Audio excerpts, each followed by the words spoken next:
Two different weekend festivals saw their nights end with police lights shining brighter than any fair lights. In Lake County's St. Gabriel Festival, police say unruly crowds of teens forced an early end.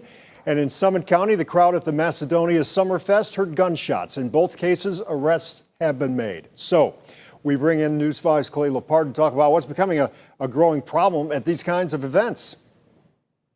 We're talking about the violence outside the St. Clair Festival in Lyndhurst. Now, let's start in Macedonia, where police confirmed to News 5 that one person was arrested. However, it's not clear if that person was the one who fired shots at the festival. So there's a lot more left to learn in this case.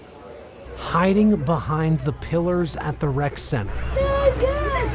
That's what Luan Flores and her family had to do after the boom of fireworks turned to gunshots in Macedonia Saturday night. You could distinctly tell the difference between a gunshot and those fireworks. With her 3 kids and a 1-year-old she was babysitting, they all turned out for the city's annual Summerfest, a chance to take in some rides, grab some food, and soak up the summer. But when the fireworks ended that night, Flores saw the crowd coming her way. Before the shots, there were people starting to run in the direction. I thought, what's going on? This is crazy. Police say no one was hurt, and for Flores, she credits her kids' classroom shooter training for preparing them for how to react and move to a safe spot quickly. We're living in a new time, unfortunately, and so we all have to kind of keep our eyes and ears open. And again, lots of unanswered questions in this case, which we're told is still very much ongoing. The mayor tells us that going forward, things will look different at Summerfest next year. Rob? My goodness. Okay, so while officers in Macedonia were handling all of that, something similar in Lake County, where do we stand with that?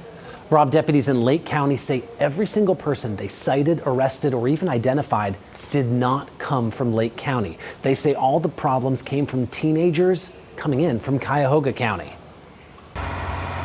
A day later, and things look different at the St. Gabriel Parish Festival in Concord Township. Shut down rides sat in the parking lot, while squad cars were sprinkled throughout the fair. It comes after deputies say an unruly crowd of out-of-town teenagers forced deputies to shut down the fair early on Saturday. There were a number of large fights. After the event, deputies say it took 3 hours for those kids to disperse after congregating at nearby businesses. Now, deputies say they're looking at suggesting these kinds of festivals possibly remove carnival rides, maybe even require a parent or guardian present. It's our priority to make sure that good, honest people can come and have a good time and enjoy these events. We don't want to get into a situation where we are reluctant to take part in these types of events. Last week, after what happened at the St. Clair Festival in Lyndhurst, we asked the Diocese of Cleveland if this meant any changes were coming to these kinds of festivals. We checked back in with them today, and they reiterated that individual parishes will determine what makes sense from a fundraising and safety perspective going forward. Still a lot of questions to answer, though, Clay. Thank you very much.